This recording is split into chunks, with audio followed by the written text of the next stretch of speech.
Moshi and welcome to yet another episode of your favorite show about gaming in the world, Play! Great to have you with us today, because today we are taking you on a very special trip through the reality and virtuality of our favorite city in the world, Tokyo. The epicenter of gaming, nerddom and everything otaku. First stop today, Yakuza 4. Check it out. Alright, sorry guys, I'm a bit late.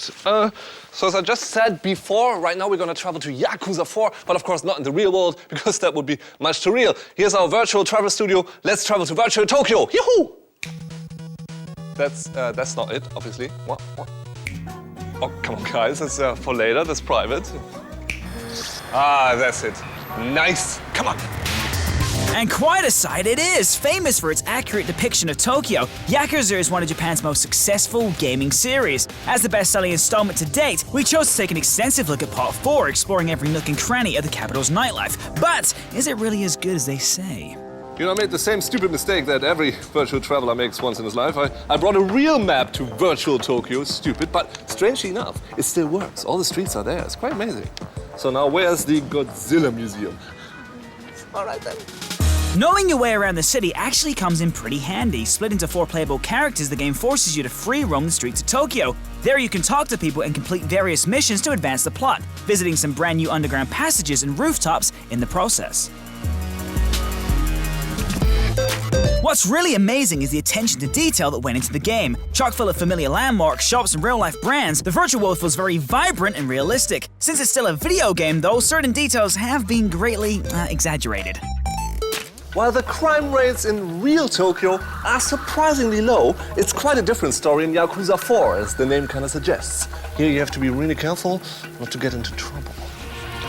Unlike in real Tokyo, the streets in Yakuza 4 are crowded with thugs begging for a pounding. What starts as simple button mashing quickly evolves into strategic brawling, with occasional chase scenes added to the mix. And though we liked the battles, the high frequency annoyed us after a while, forcing us to take an occasional breather. In virtual Tokyo, everything seems real. Not only the streets, but also real brands and real cultural oddities like their food.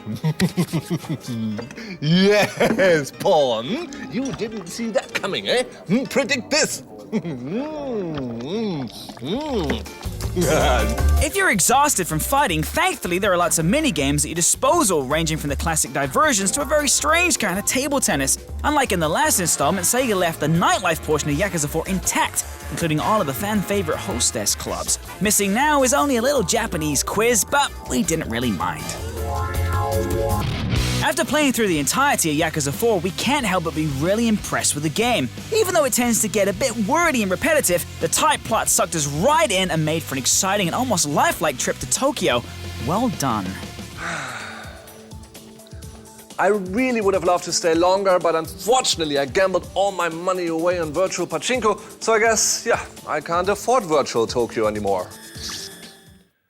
Yeah, okay then, it's back to my studio.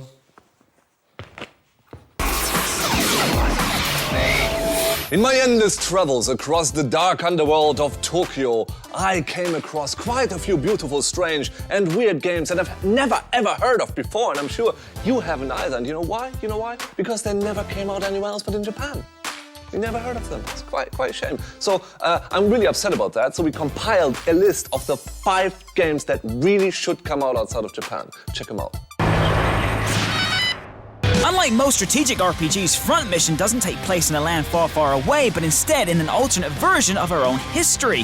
While a couple of installments did make it out of Japan, unfortunately the best game in the series remains unlocalized, at least officially. After 2 failed tries on the Super Nintendo and N64, the sequel to the brilliant Earthbound finally came out in 2006. Though it became a bona fide super hit in Japan, Nintendo skipped over the translation to concentrate on other projects. Ever since then, many bitter tears have been shed.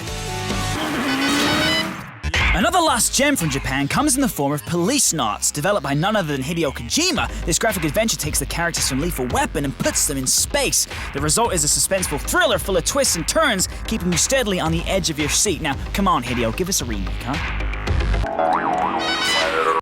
Well, at least they can laugh about themselves. Released in the final months of the Dreamcast, this game revolves around saving the company from certain doom. To accomplish that, you explore the seedy underbelly of Sega and whip the employees into shape by insulting their sexual prowess. Sounds like the best game ever. Belonging to the genre of visual novels, 428 is unlike any game you've ever seen before. One of the few titles to receive a perfect score from the magazine Famitsu, this crime story is set in Tokyo's premier shopping district, Shibuya. Since we've never played such a nail-biter before, 428 is our worthy #1. You know, that first place of the top 5 really reminded me of the time I was in Shibuya. I spent so much money on stuff I didn't actually need or actually knew what it was. It was colorful though and had big eyes. And anyway, so what we did is we compiled a handy shopping guide for Tokyo for you, which you have to imagine as sort of a Sex in the City for nerds. Instead of shoes, you buy video games. And instead of sex, you get nothing. Check it out. As a gamer, there is no better place on earth than Tokyo. Not only is it home to dozens of famous developers, but also filled to the brim with ways to spend your hard-earned money. With its giant video screens and high density of shops, Shibuya should be the first stop on your quest for video game goodness. This is Shibuya Terminal.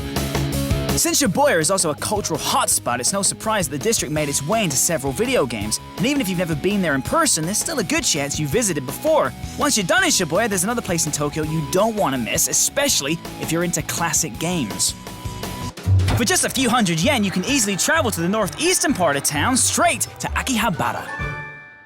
Known affectionately as the Mecca of video games, Akihabara is packed with freaky arcades and countless electronic shops. And if there's a game you really want, chances are you can find it here, and often for a pretty reasonable price. We highly recommend a visit to Super Potato Trader in Asobit City, the gaming shops of our choice. There, all your nerdy needs will be satisfied for sure. Once you're done shopping, it's time to grab a bite to eat. In the side streets, there are plenty of comfy and not too costly restaurants. So, even with an empty wallet, you can still fill up your stomach real nice. Bon appetit.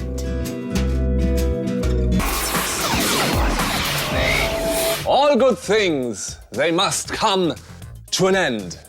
Sounds very dramatic, and I also stole that from the title of the very final Star Trek The Next Generation episode, as I'm sure you all noticed.